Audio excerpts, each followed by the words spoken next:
everybody. Welcome back. Last stop, and we go all the way back over to Memphis. We're going to talk to the head coach of the Memphis Whitehaven Tigers, the man that runs the Haven, head coach Rodney Saulsberry. How you doing tonight, Coach? Hey, doing fine. How you doing, Stuart? I'm doing well, and for those of you that don't know, Memphis Whitehaven, because they are a metro school, they did not get to play last year, and it's been a long time since Coach Rodney Salisbury's put the headset on and actually got to coach a game. How has your prep weeks gone leading up to your first game, which is Friday night? Things have been going well. Obviously, just knocking the rust off. Everybody's knocking the rust off. It's been a year and a half, so just excited to get the boys back out on the field playing under the lights. Got a taste of it last week with the jamboree and obviously scrimmages that were before that. But just so excited to get a game under our belt on Saturday. So you are playing Saturday night, or are you playing Friday? We're playing Saturday night. Oh, I am so sorry. So that game is Saturday. So that's it is scheduled. I'm sorry, and on my schedule, it's got it listed as a Friday game. And I'm sorry, Coach. Okay, no problem.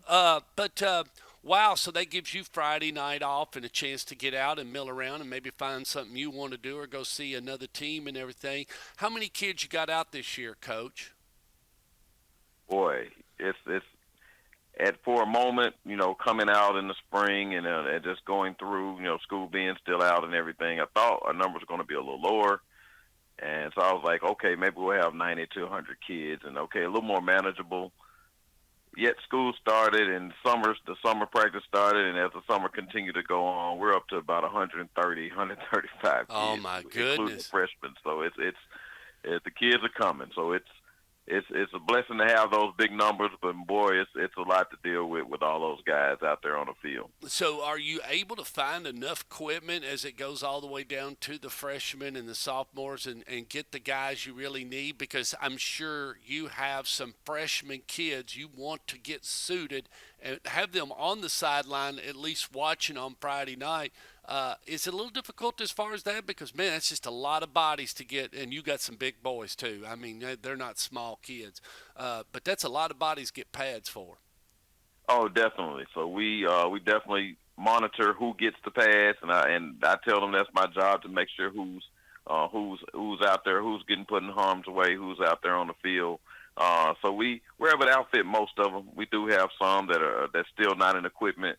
One, because there's a scarcity of equipment. I mean, it's tough to get equipment now. It's the supply chain is kind of out of whack. But definitely, it's some that are more novices. They're just their first start, and then they hadn't played. A lot of kids missed their middle school season last year, so just getting them back acclimated to football. So some guys aren't really ready to get in that equipment right now. So it's worked out in both hands. But we're able to get the guys that can play. All those guys are outfitted, and we're going to address about 80 to 85 on varsity. So all those guys will be good to go. Coaching wise, was you able to hang on to your staff and everything as you start back for the 2021 season? We got some changes. We have some guys that got a couple guys that moved on to coach at other places, and then we have some that kind of stepped away from coaching altogether. But the core of the staff is pretty much together. So we're excited to keep going with a group, and blessed to be able to add my son to the coaching staff. And he's coming back. He's out of college and finished playing ball, and he's able to come back and give back as we've always said that we want to do. So that's really exciting and just a blessing to be able to have him come back and coach with us. And he did attend Austin P. He was a governor, wasn't he? Yes, he was. That's what I thought. That's what I thought. Oh, my memory served correctly. Well, other than that, what else has been going on? I do want to say one thing as it does get closer to college football. For those of you that do not know where Coach Rodney is coaching his Memphis Whitehaven, it won't take you too long if you get the UT football roster. And I was looking at it the other day. How many kids do y'all got on that team? Because it's like 4 or 5 are from Memphis Whitehaven that went to the high school, but you have a great representation on the volunteer football staff.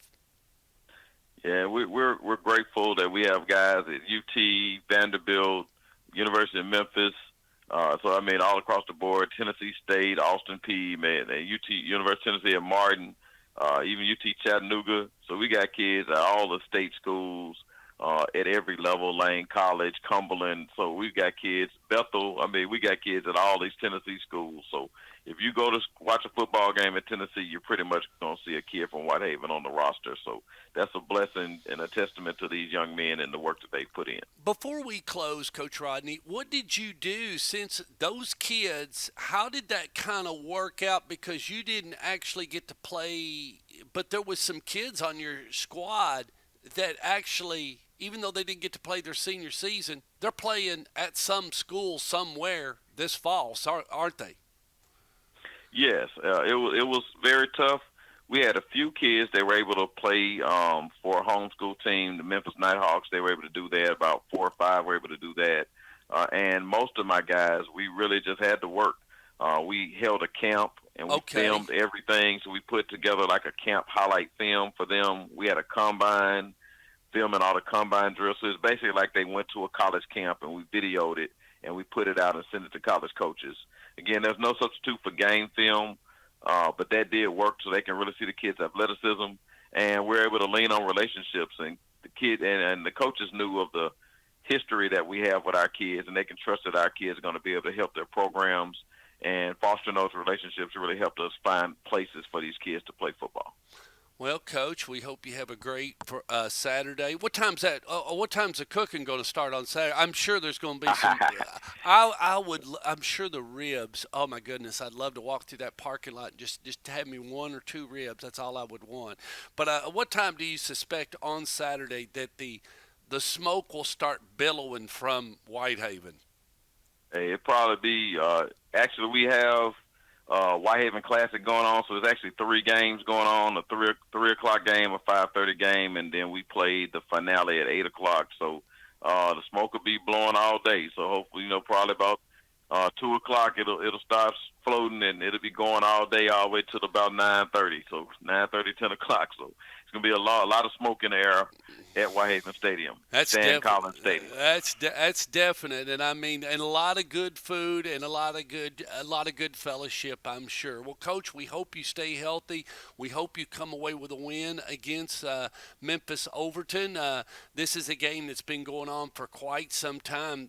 Memphis Whitehaven playing Memphis Overton. Is this one of the oldest games? This one in Ridgeway in the area in White Station? Uh, well, no, the Overton we kind of played them on and off. The Ridgeways is a very historic game. We've played Ridgeway almost pretty much every year I've been the Yeah. coach. And White Station, Germantown, all those guys are rivals. So, it's a rivalry game every time we play.